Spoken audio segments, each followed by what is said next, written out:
நாகம் தான் dragon, dragon தான் நாகம். நாகம்னா டிராகன், டிராகன்னா நாகம்.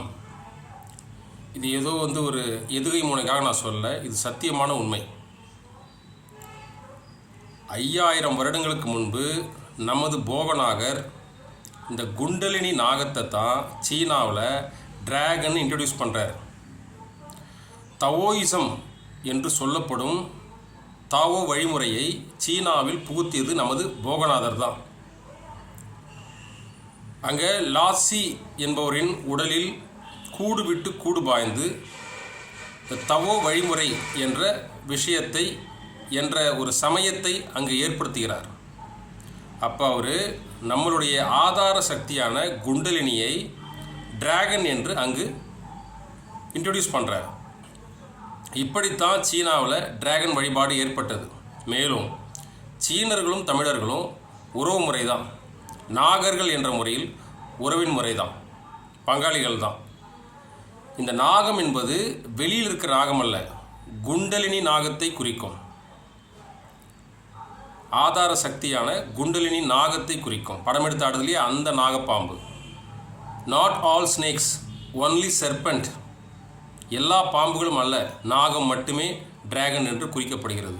இன்றைக்கும் நம்மளுடைய உறவின் முறையான மணிப்பூரில் வசிக்கும் அந்த மணிப்பூருடைய குடிகள் அவர்கள் டிராகன் என்று நாகத்தை தான் வழிபடுகிறார்கள். ஸோ மறுபடியும் சொல்கிறேன், நாகம் தான் டிராகன், டிராகன் தான் நாகம். நாக வழிபாடு என்பது டிராகன் வழிபாடு தான், டிராகன் வழிபாடு என்பது நாக வழிபாடு தான். சீனாவில் அது 2 கைகள் 2 கால்கள் கொண்டு பறக்கும் நாகமாக உருவகப்படுத்தப்பட்டுள்ளது. பஞ்சபூதத்துக்கும் ஒரு நாகம் இருக்கிறது, அங்கேயும் பஞ்சபூதத்துக்கு ஒரு டிராகன் இருக்கிறது. அதை அவங்க தனித்தனியாக சொல்லுவாங்க. நாம் எல்லாம் சேர்ந்து 5 தலை நாகமாக, பஞ்சபூத சக்திகளை 5 தலை நாகமாக தமிழர்கள் வழிபட்டார்கள். தமிழர்கள் நாகர்களே ஆதியில். ஸோ நாக வம்சம்தான் பிற்காலத்தில் தமிழர்களாக பரிணமிக்கிறது. இப்போ நாம் பார்க்கக்கூடிய நாக வழிபாடு எல்லாமே குண்டலினி சக்தியின் வழிபாடு தான். எப்படி ஒரு நாகத்திற்கு தன்னுடைய விஷம் தலையில் தங்கி தங்கி தங்கி நாக ரத்னமாக மாறுகிறதோ, எப்படி ஒரு யானைக்கு ஒரு 100 வயது கடந்த பிறகு அதன் தலையில் கஜமணி உருவாகிறதோ, அதுபோல ஒரு ஞானியின் தலையில் ஜீவனாக ஒளிரும் அந்த தன்மை, அந்த ஞானி மிகவும் பக்குவமடைந்த பிறகு ஜீவ ரத்னமாக மாறுகிறது. ஞானிகளே பல கிரேடு இருக்குது. தியானம் பண்ணி ஒளியை பார்த்தோன்னே ஞானி ஆகிட மாட்டார், அது ஞானத்தின் ஆரம்பம். ஒருவேளை அவர் விதேக முக்தி அடைந்து மறுபடியும் ஞானியாகவே பிறப்பார், அப்பயும் அந்த ஒளி இருக்கும். இதுபோல் ஞானியாகவே பல பிறவிகள் எடுத்து, ஞானிகளில் 4வது கிரேட், உச்சக்கட்ட கிரேட், அதில் பார்த்தீங்கன்னா அந்த ஜீவ ஒளி ஜீவ ரத்னமாக உள்ளுக்குள்ளே நாக ரத்னம் போல் விளங்கும். சந்திர அமுதம் இறுகி ஜீவ ரத்னமாகிடும். இதே போல தான் நாகத்தில் அதனுடைய விஷம், அது ஒரு புரோட்டீன், அது தங்கி தங்கி நாக ரத்னமாக மாறுகிறது. அதன் நிறம் பார்த்திங்கன்னா கருநீலம், ஒளி பார்த்திங்கன்னா மரகத ஒளி போல் இருக்கும், நீலம் கலந்து. நாகரத்னத்தை எடுத்து பார்த்தீங்கன்னா ஒரு சாதாரண கல் போல தான் இருக்கும். ஆனால் அதில் மேல் ஒரு மெல்லிய வெள்ளை துணி போத்துனீங்கன்னா பயங்கரமான ஒளி ஏற்படும். இது அதோடைய ஒரு விசேஷத்தன்மை.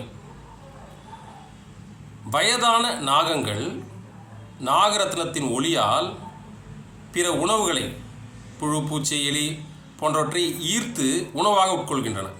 ஏன்னா அவங்களால வயசான நாகங்களால் வெளியில் போக முடியாது, ரொம்ப தூரம் ஊர்ந்து போக முடியாது.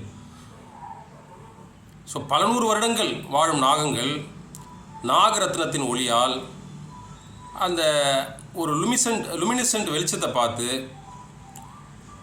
அது தலையிலிருந்து ஏற்படக்கூடிய ஒளியை பார்த்து அங்கே வரக்கூடிய எலிகள் பூச்சிகள் போன்றவற்றை உணவாக உட்கொண்டு விடுகிறது. அது மிகவும் வயதான பிறகு தனது நாகரத்னத்தை வெளியே கக்குகிறது. இந்த உடலை விட்டு பிரியும் தருவாயில் நாகரத்னத்தை கக்குகிறது. இந்த நாகரத்னம் இருப்பது உண்மைதான், சிலர் அதனை பயன்படுத்தி இருக்கிறார்கள், நமக்கு அதை பற்றி ரெக்கார்ட்ஸ் வருது. அதே போல் கஜமணி ஒரு வயதான 100 வருடம் கடந்த யானையின் தலைக்குள்ளே கஜமணி உருவாகும். அதுவும் கருநீளமாகத்தான் இருக்கும். அந்த கஜமணியை வச்சுக்கிட்டு கேரளாவில் என்ன சங்கல்பம் பண்ணுறாங்களோ உடனே அந்த சங்கல்பம் நடக்கும். கஜமணியை கையில் வச்சுக்கிட்டு நினச்ச உடனே அந்த இடத்துல அவங்க இருப்பாங்க. ஸோ அது ஒரு போர்ட்டல், அது ஒரு போர்ட்டலாக பயன்படுத்தப்பட்டது. அதே போல் மனிதனின் தலைக்குள்ளே இருக்கக்கூடிய இந்த நாகரத்னம், அதாவது நாகமணி, ஆஸ்ட்ரல் ட்ராவலுக்கு பயன்படும். அந்த ஒளி அதுவும் கருநீளமாக தான் இருக்கும். அதன் மூலமாக சூக்கும பயணங்கள் ஏற்படும். பலவிதமான சூக்கும உலகங்களுக்கு சென்று வரலாம். அந்த நீல மணிச்சுடர் தான் சித்த மார்க்கத்தில் ஞான உடல். அது மூலமாக தான் இந்த பிரபஞ்ச ரகசியங்களை அவங்க கற்றுப்பாங்க. நெஞ்சில் குடிகொண்ட நீலமேனி அப்படின்னு ஔவையார் சொல்லுவார். அதை தான் சொல்கிறாங்க. அது புருவ மத்தியில் ஒளிரக்கூடியது. பீனியல் சுரபியின் உந்துதலினால் பீனியல் சுரபி தூண்டப்பட்டு ஒரு நீல ஒளியை உண்டாக்கும். பீனியல் சுரபி ஆக்டிவேட் ஆனோடனே எல்லாருக்கும் ஞானம் கிடைச்சிடாது. அது பலவிதமான பரிணாமங்களில் பயணம் செய்து அவர்களுக்கு ஞானத்தில் விருப்பம் இருந்தால் ஞானத்தை நோக்கி கொண்டு போகும். ஆக மொத்தத்தில் பீனியல் சுரபி என்பது ஒரு ரேடியோ ஸ்டேஷன் மாதிரி தான். நீங்கள் என்ன விருப்பப்படுறீங்களோ அதுக்கு ஏற்ற மாதிரி அலைவரிசை அது மாற்றி கொடுக்கும். அப்போ உங்களுக்கு சூக்கும பயணத்தில் இன்ட்ரெஸ்ட்னா சூக்கும பயணத்தை தான் காட்டும். ஞானத்தில் இன்ட்ரெஸ்ட்னா ஞான ஒளியை காட்டும். உங்களை வைத்து தான் அங்கே விஷயமே இருக்குதே ஒழிய அது தனியாக ஒரு ஞானம்னு இல்லை.